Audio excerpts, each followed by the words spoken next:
Nyame nhyira wo. Nyame nti na mu nkyerɛ wo. Onya wo hem. Onyame onya wo kesema me. Mesrɛ wo nyame adom wo nyame nhyira. Onyame anim onyame mpagya soronko sɛ ɛnyɛ kɛse wɔ so ba bibiara a wo hwɛ me no.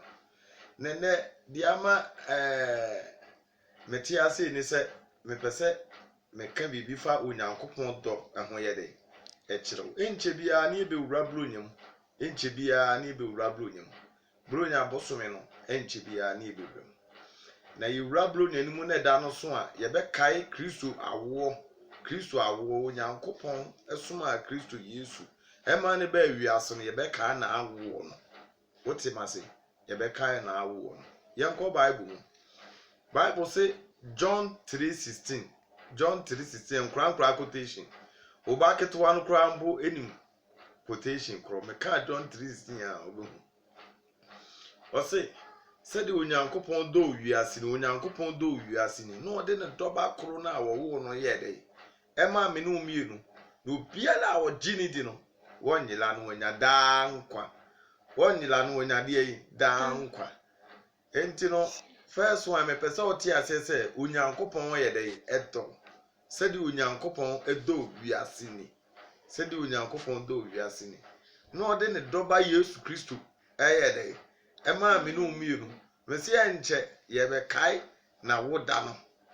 ebra ode ne mba wiase empie 2000 over and 19 ago enche ye be kai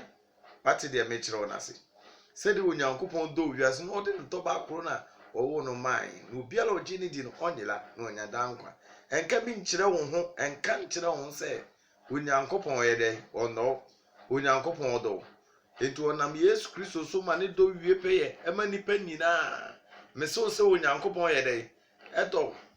enkɔka wa no oduru menka nkyerɛ wo ho sɛ abusua po nti no onyankopɔn ɔnɔ mesew onyankopɔn yɛ dɛ ɛdɔ Bible says so amfa de doba Yesu Kristo an kame endia bibi be biem na yebusa agya na onfa nka Yesu onfa mede emetom ye enti ode ne doba na man hye yenhwe ne so emfa mobla tenene yenhwe ne so na onye nhwe so de man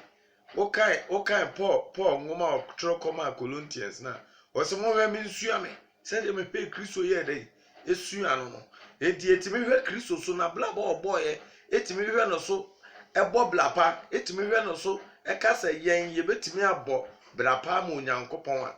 na ekire so onyankopon doye men kokon anu oduru memu hu abomfia se nipa apo a wo Kristo de ompo pati Kristo mpo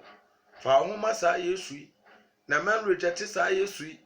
na bibibiala bia wo hia no abrabom a wo pesesi e wo abrabom so bla won ase masa Yesu Kristo nyankopon de na ma ye be kai na woda na na ka kire se obeye okese na obam na adum ni hira ni nanim nyam sonko ayede aye odea Kristo Yesu dom minti no oba awiase e de ne kra e be bo afore enya afore nko obeye akura ne mofrase no abraba oboye ye ma ene mo amususu a mo hweme mo betime abo the same ebra no amene timasimu ye Bible so oble no ho asem ono na awofo so atma so oble no ho asem na awofo enti wo so ehu hia se obeble ho ase e ma wa awofo wote de me kire no ble ho asem wa awofo. Number 2 Bible say obre no ho asem a onyankopon Yesu tie kosi owuo mu asenua no ho wuo mu mpo Bible say o Yesu tie enti no Kristo eja ye saa hwesodie kesie ya ede be na ema wo pere ho se enu nti wo nsum nyankopon enu nti wo mle ho asema Kristo enu nti wo koji sikaduro Yesu ompo ohia so oble ho asema na brother sister obeye okese onyankopon do enti na osoma ne doba Yesu Kristo ete no ema wo ka tro na Yesu simitina pono na chi yedai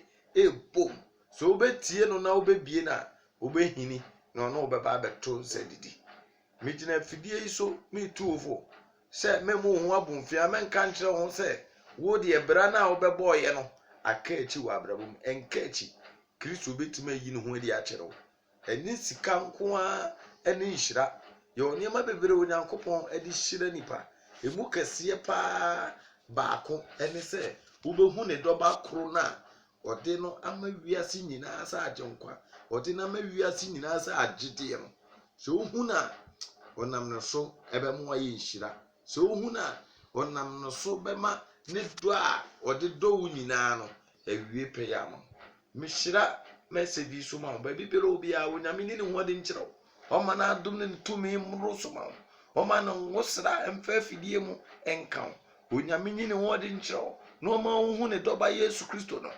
sɛ ɔdɔ ewiase nyinaa wo a wohwɛ me no wo nso ka wo onyankopɔn nyine ho de nkyerɛw ɔma na adom mmoro so ma wo sɛ wakɔfa aduro mpo a wonom awu a onyankopɔn nyine ho de nkyerɛw na ɔma wo problem a wo bɔ ho mpa wo su wɔ ho no onyame ma ano yie ɔmfa nka Yesu Kristo ho ɛmfa no mu ɛwɔ Yesu Kristo din mu amen.